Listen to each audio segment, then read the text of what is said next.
Assalamualaikum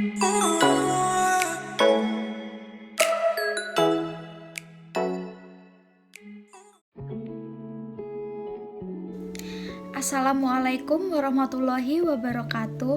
Perkenalkan, kami dari kelompok 8 akan membahas materi tentang menyusun struktur dan skala upah. Sebelumnya, perkenalkan anggota kami, yakni saya sendiri, Devi Indasari, dan dua teman saya. Perkenalkan, nama saya Indah Yulinda. Perkenalkan, saya Sabila Nurjana. Baik, langsung saja masuk ke materinya. Pengertian struktur dan skala upah. Struktur dan skala upah adalah susunan tingkat upah dari yang terendah sampai yang tertinggi, atau sebaliknya, yang memuat kisaran nilai nominal upah dari yang terkecil sampai ke terbesar untuk setiap golongan jabatan. Upah yang tercantum dalam struktur dan skala upah merupakan upah atau gaji pokok yang merupakan imbalan dasar yang dibayarkan kepada pekerja menurut tingkat atau jenis pekerjaan, yang besarnya ditetapkan berdasarkan kesepakatan. Cara membuat struktur dan skala upah. Yang pertama, tentukan jumlah dan nilai golongan jabatan di perusahaan. Yang kedua, menentukan nilai upah terendah dan tertinggi. Yang ketiga, menentukan rentang gaji. Yang keempat, tentukan upah tengah. Yang kelima, metode tren. Dan yang terakhir, yang keenam, tentukan upah di setiap level. Berikutnya, materi selanjutnya akan dibahas oleh teman saya. Fungsi struktur dan skala upah. Perlu diketahui bahwa penyusunan struktur skala gaji berguna bagi perusahaan maupun karyawan yang bekerja pada perusahaan tersebut. Bagi perusahaan, struktur atau skala gaji berguna sebagai pedoman untuk penetapan upah berdasarkan satuan waktu. Sementara bagi karyawan, struktur dan skala gaji bisa menjamin kepastian upah setiap pekerja serta mengurangi kesenjangan antara upah terendah dan tertinggi di perusahaan. Macam sistem upah dalam ilmu ekonomi. 1. Sistem upah menurut waktu. Besarnya sistem upah ditentukan berdasarkan waktu kerja karyawan, yaitu upah yang diberikan per jam, upah yang diberikan per hari, upah yang diberikan per minggu, dan upah yang diberikan per bulan. 2. Sistem upah menurut kesatuan hasil.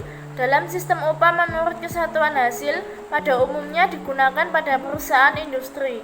Untuk jumlah upah yang akan diterima oleh karyawan bergantung pada jumlah produksi atau hasil yang dicapai oleh masing-masing karyawan.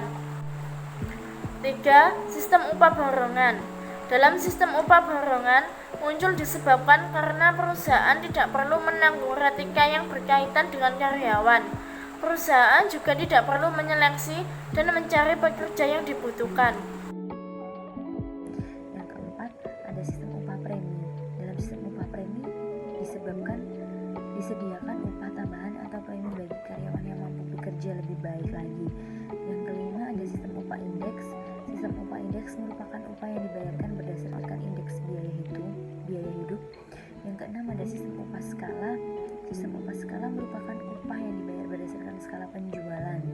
Yang ketujuh, ada sistem bonus. Sistem bonus merupakan suatu usaha untuk memperbaiki kelemahan dalam cara pembayaran upah. Yang kedelapan, ada sistem mitra usaha. Yang kesembilan, ada sistem upah menurut banyaknya produksi atau produktivitas. Yang kesepuluh, ada sistem upah menurut prestasi. Selanjutnya, ada faktor-faktor yang mempengaruhi perbedaan upah dan gaji. Yang pertama, adanya jabatan. Merupakan sekumpulan pekerjaan dalam organisasi perusahaan. Semakin tinggi jabatan yang diberikan oleh perusahaan kepada karyawan, maka semakin tinggi pula tanggung jawab yang diemban. Yang kedua, ada masa kerja atau loyalitas. Kenaikan upah atau gaji seorang karyawan biasanya juga mengikuti lamanya masa kerja atau loyalitas karyawan tersebut. Terus kemudian ada metode penentuan struktur dan skala upah. Keputusan Menteri Tenaga dan Transmigrasi Republik Indonesia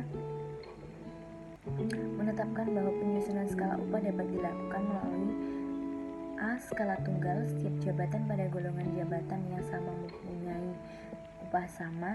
B. Skala ganda, yaitu setiap golongan jabatan mempunyai nilai upah nominal terendah dan tertinggi.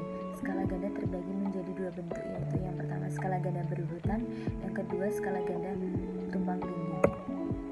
Sekian presentasi dari kelompok kami, kurang lebihnya kami mohon maaf. Wassalamualaikum warahmatullahi wabarakatuh.